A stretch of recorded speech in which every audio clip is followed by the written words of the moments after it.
Will the house be as amazing as they told her? Was the question that haunted a woman who had joined her friend Lindsay and two others, Thea and Sabrina, in a family beach house on the coast of Florida. The house was tucked away from the crowd, perched on a stretch of private beach where every sound was swallowed by the waves. It was a perfect getaway, bright, quiet, and away from the chaos of the promenades full of tourists. They arrived that Friday afternoon, dragging their bags inside and taking off their shoes as soon as they reached the cool tile floors. The house was sleek and modern, filled with soaring windows and sharp-edged furniture that didn't look particularly comfortable. But no one cared. For them, it was just a place to store their bathing suits and sunscreen between hours of lounging on the sand. The days passed as the holidays should pass.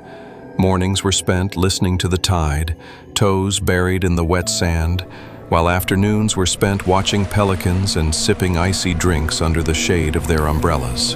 At dusk, the golden light spread endlessly across the water, casting everything in a soft, amber glow.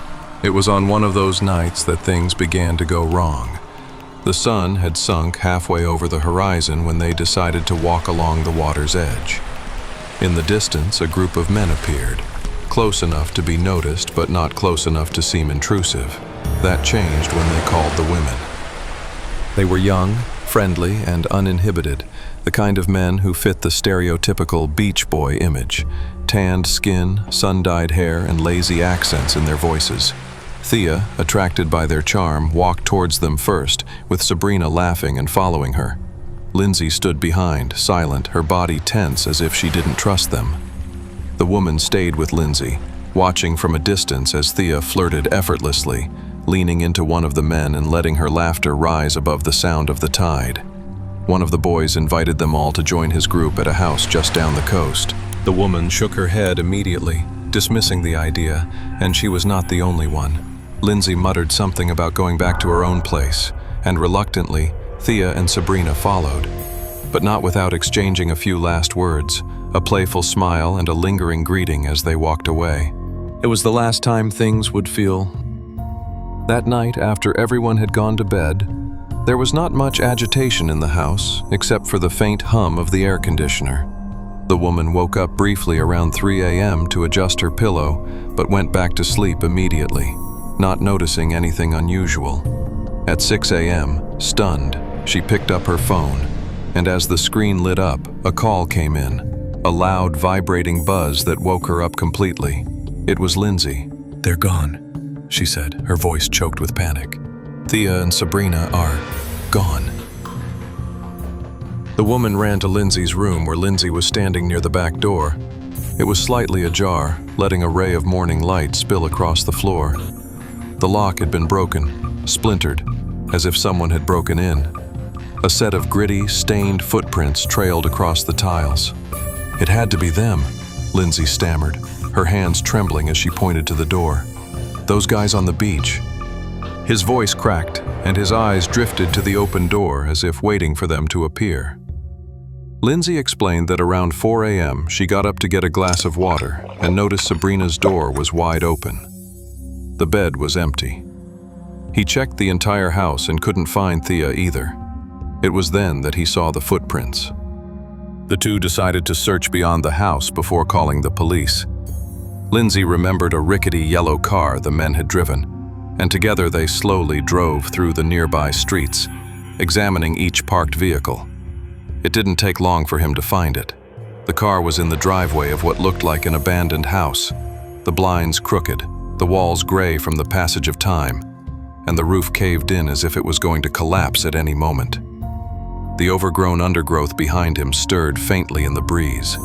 The woman parked far enough away to go unnoticed, and Lindsay called the police, her trembling hands barely able to press the buttons. What came next was a blur.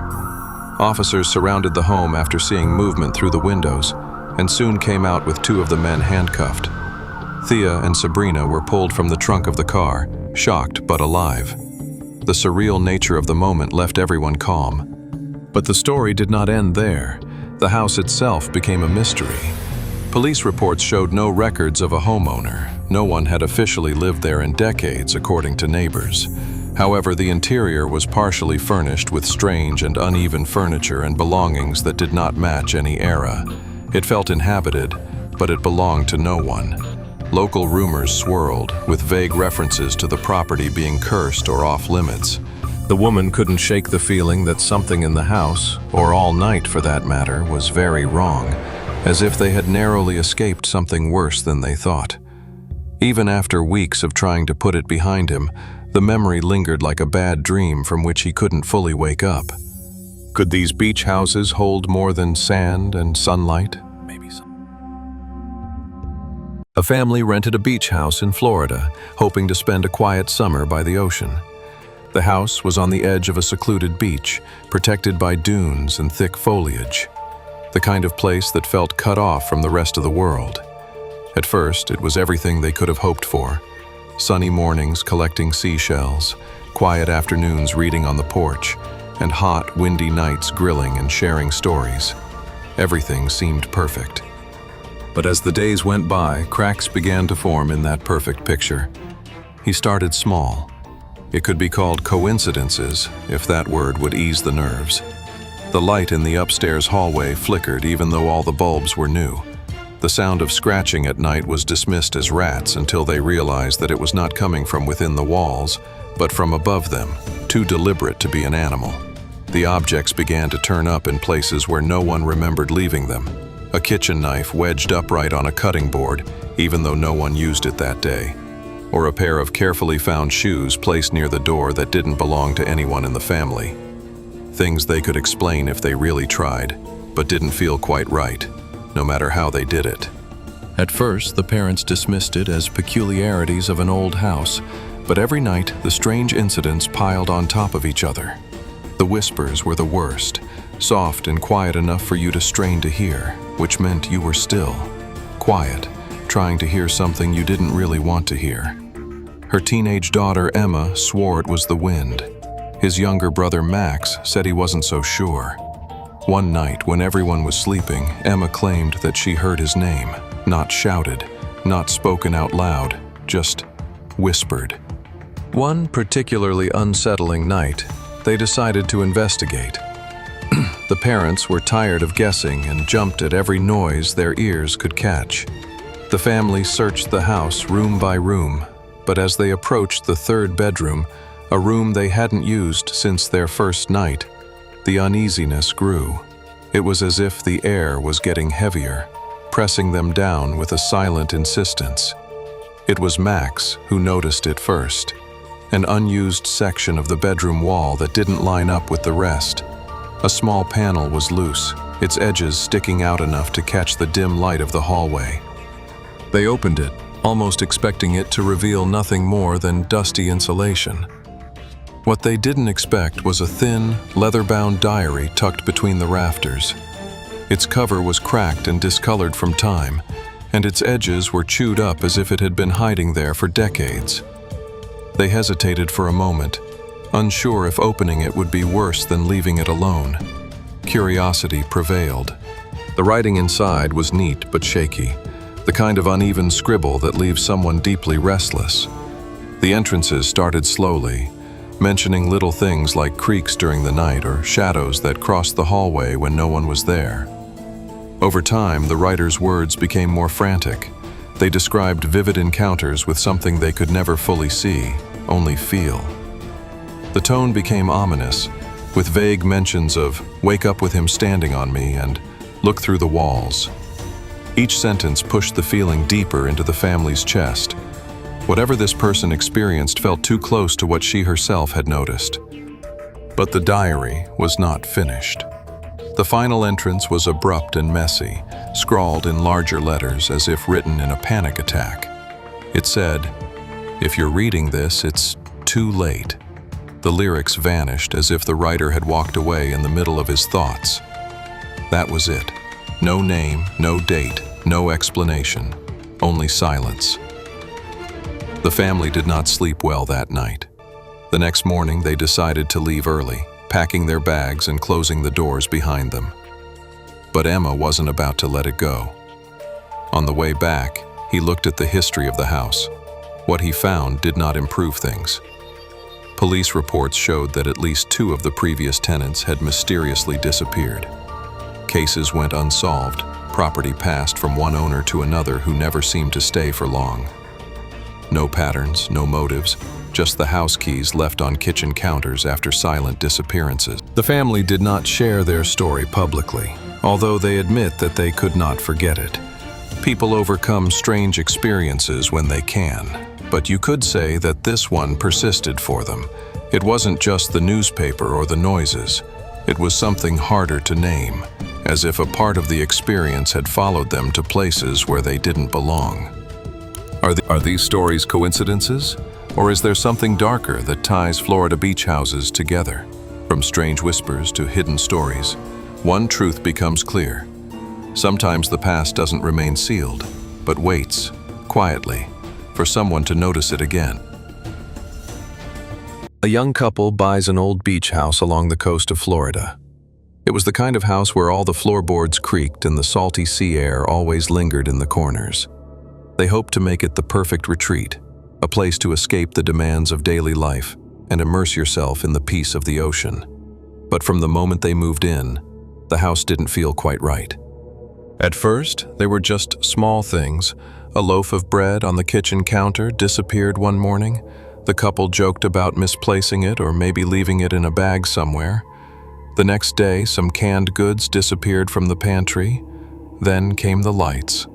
One night, after making sure the house was locked, they found their bedroom light on when they swore they had left it off.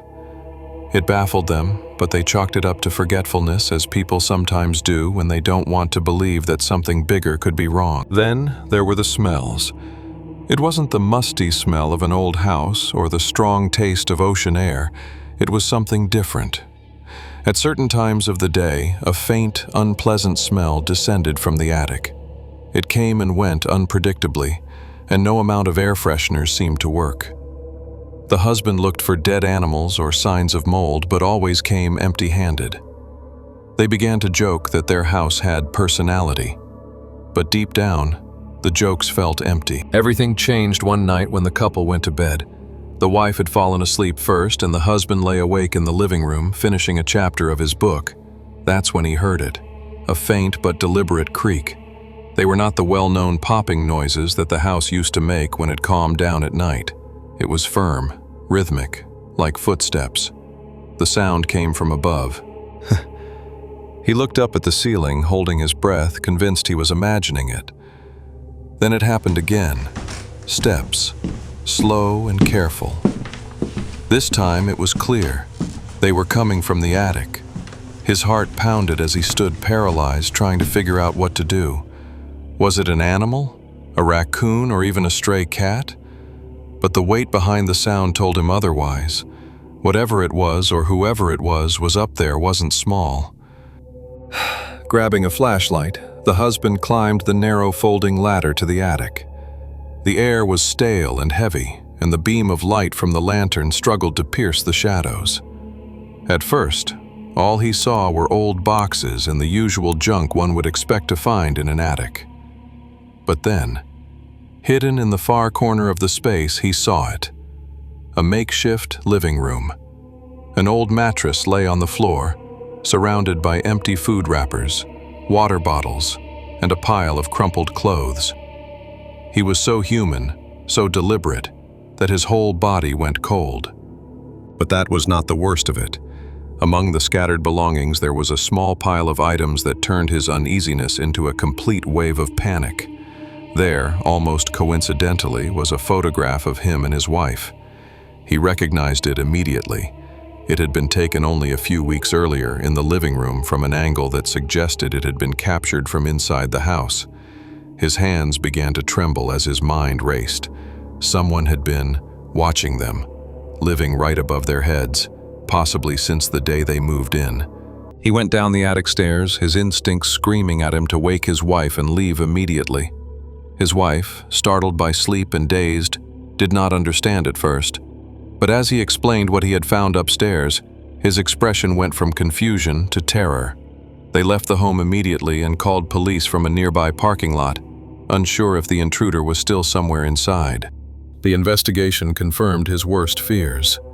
Someone had been living in the attic for months, sneaking out when the couple wasn't home to eat and move around the house. Police found little evidence beyond the makeshift living space, and despite scouring the neighborhood, they never caught the person responsible. It was as if they had vanished into thin air, leaving only their grisly collection of belongings. The couple stayed with the family while they decided what to do with the house. A part of them wanted to believe that it was all over, but a sense of paranoia remained. Who was that person? Why were they there? And worst of all, how long had they been watching? When they returned to pack their things and put the house up for sale, neither of them could relax. Every creak of the floorboards felt like a warning, every shadow like a threat. They sold the house a few months later, refusing to set foot in it again. But as they tried to move on, something remained in the back of their minds.